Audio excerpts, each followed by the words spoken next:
2024 সালে ছাত্র জনতার অভ্যুত্থানের মধ্য দিয়ে নতুন বাংলাদেশ গঠিত হয়েছে। এই আন্দোলন দেশের সীমানা ছাড়িয়ে বিদেশে ব্যাপকভাবে ছড়িয়ে পড়ে। সংযুক্ত আরব আমিরাত, Qatar, Kuwait, Bahrain, Malaysia, Saudi, Singapore, যুক্তরাজ্য, যুক্তরাষ্ট্র ইত্যাদি সহ বিভিন্ন দেশে প্রবাসীরা ফ্যাসিস্ট হাসিনার সরকারকে ক্ষমতা থেকে হঠাৎই আন্দোলনের শরীক হন। তারা বিদেশ থেকে জুলাই মাস জুড়ে এবং অগাস্টের প্রথম সপ্তাহ পর্যন্ত বৈধ পথে রেমিটেন্স পাঠানো বন্ধ করে দেয়। এতে বৈদেশিক মুদ্রার রিজার্ভ কমে যায়। বিশাল আর্থিক সংকটে পড়ে সরকার। স্বৈরাচার হাসিনা সরকারের পতনে প্রবাসীদের অনেক অবদান রয়েছে। তাই বাংলাদেশ নামক রাষ্ট্র সংস্কারে প্রবাসীদের ভূমিকা রাখার পাশাপাশি সময় এসেছে এদের ভোটার অধিকার সত্যিকার অর্থে বাস্তবায়ন করা।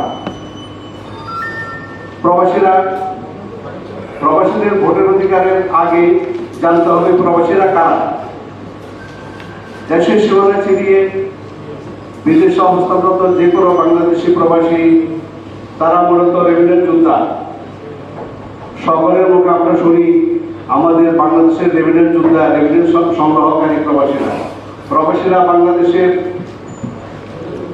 অর্থনৈতিক উন্নয়নে অন্যতম চালিকা শক্তি। তাদের ঘামে শ্রমে এই দেশ উন্নত বিশ্বের সাথে পাল্লা দিয়ে এগিয়ে যাচ্ছে। সরকারি তথ্য বলেছে বর্তমানে 157টি দেশে অবস্থান করছে প্রায় 1.5 কোটিরও বেশি প্রবাসী বাংলাদেশি। যদিও তালিকার বাইরে বিপুল সংখ্যক অনেক বাংলাদেশি রয়েছেন। প্রবাসী ভোটারদের বর্তমান অবস্থা নির্বাচন কমিশনের তথ্য মতে বাংলাদেশে বর্তমানে মোট ভোটার সংখ্যা 11,91,51,440 জন। এর মধ্যে 6,04,45,724 জন পুরুষ আর 5,87,04,879 জন নারী আর 837 জন হিজড়া ভোটার রয়েছেন। 15 জানুয়ারি 2023 দলীয়কৃত ভাগ্যের সূত্রে এই 11,91,00,000 ভোটারের মধ্যে প্রায় 1.5 কোটিরও বেশি ভোটার কর্মসূত্রে বিদেশে অবস্থান করছেন, যা মোট ভোটারের 13%।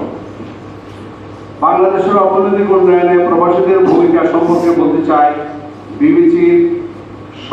বিবিসি বাংলার তথ্য মতে 2022 সালে বাংলাদেশে প্রবাসীদের পাঠানো রেমিটেন্সের পরিমাণ প্রায় $21.61 বিলিয়ন।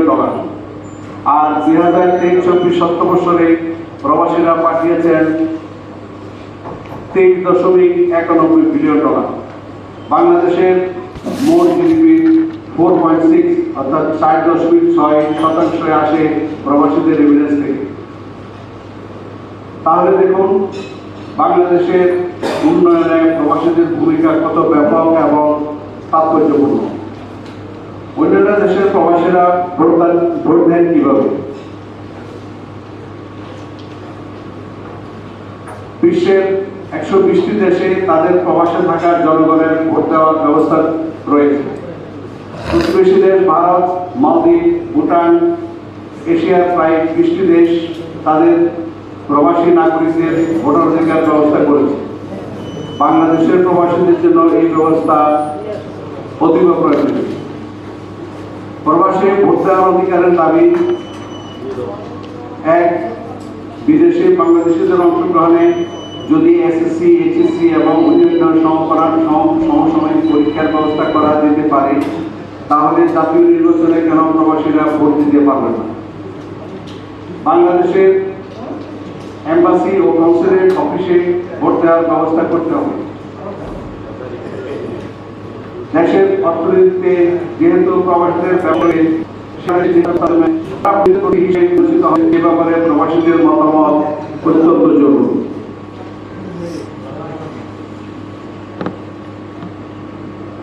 আমেরিকা, ইউরোপ, কানাডা এবং অস্ট্রেলিয়ার জাতীয় নির্বাচনের আগের দিন এবং যেসব দেশে বাংলাদেশের সাথে সময়ের পার্থক্য কম সেসব দেশে একই দিনে ভোটের ব্যবস্থা করা যেতে পারে। এশিয়ার দেশগুলোতে বাংলাদেশের সঙ্গে সময়ের পার্থক্য খুব বেশি না, তাই এইসব দেশগুলোতে একই দিনে ভোট গ্রহণ করা যেতে পারে। নির্বাচনের দিন পুলিং বুথ স্থাপন করে করতে হবে সংশ্লিষ্ট দেশের এম্বাসি অথবা কনসুলেট অফিসে। ভোট দেওয়ার পর দূতাবাস অফিসে সবার সামনে স্বচ্ছতার ভিত্তিতে ভোট গণনা করতে হবে। ভোটের সার্বিক দায়িত্ব পালন করবেন প্রিজাইডিং অফিসার, পুলিং ও রিটার্নিং অফিসারগণ সদস্যের এম্বাসি। বিদেশে কর্মক্ষেত্রে প্রবাসীদের নানা ব্যস্ততা থাকায় তারা ভোট দেওয়া থেকে বিরত থাকতে পারেন। সেজন্য তাদের জন্য অ্যাডভান্স ভোটিং সিস্টেম চালু করা যেতে পারে। বিদেশে পোস্টাল ব্যালট সিস্টেমে ভোট দেওয়া দীর্ঘমেয়াদী ও জটিল প্রক্রিয়া, তাই ভোটদান প্রক্রিয়া স্বচ্ছতা আনতে ও সময় বাঁচাতে ডিজিটাল বা অনলাইন ভোটিং সিস্টেমও চালু করা যেতে পারে। অনলাইন ভোটিং সিস্টেম চালু করলেও সেটি যাতে ম্যানিপুলেট বা হ্যাকিং এর শিকার না হয় সেদিকে লক্ষ্য রাখতে হবে। পর্যাপ্ত নিরাপত্তা ব্যবস্থা নিশ্চিত করতে হবে। ভোট দেওয়ার পদ্ধতি স্মার্ট, সহজ এবং দ্রুত করতে হবে। ইলেকশন কমিশনের নির্ধারিত অ্যাপস ডাউনলোড করে নিবন্ধিত মোবাইল ফোনের মাধ্যমে প্রবাসীদের ভোট দেওয়ার কথা বিবেচনা করা যেতে পারে।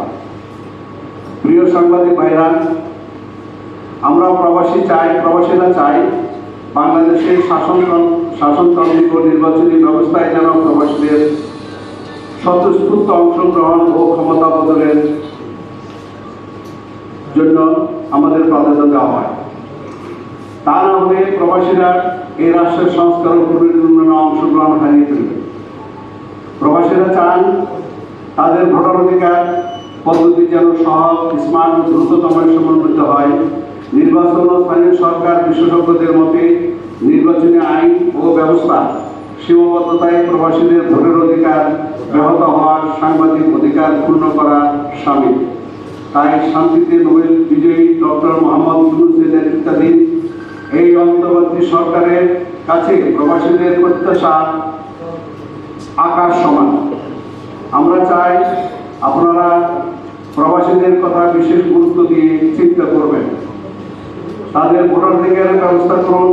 বিদেশি প্রবাসীরা দিনরাত অমানসিক পরিশ্রম করে এই দেশ মা ও মাটির মানুষের জন্য দুহাত ভরে দিচ্ছে।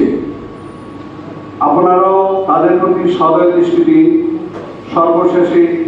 সবশেষে আগামী ত্রয়োদশ জাতীয় সংসদ নির্বাচনকে সামনে রেখে প্রায় 1.5 কোটিরও বেশি প্রবাসী ভোটাধিকার পদ্ধতি সংশোধন করে তাদের ভোট দেওয়ার ব্যবস্থা গ্রহণ করলে আমরা বিশেষ উপকৃত হব এবং কৃতজ্ঞতা থাকব। ধন্যবাদ সবাইকে। অনেক ধন্যবাদ সাংবাদিক বন্ধুরা ধৈর্য ধরে শোনার জন্য। আমরা আপনাদের প্রশ্ন উত্তর পর্বে যাবো, তার আগে আমি একটু আমার পরিচয় করে দিই।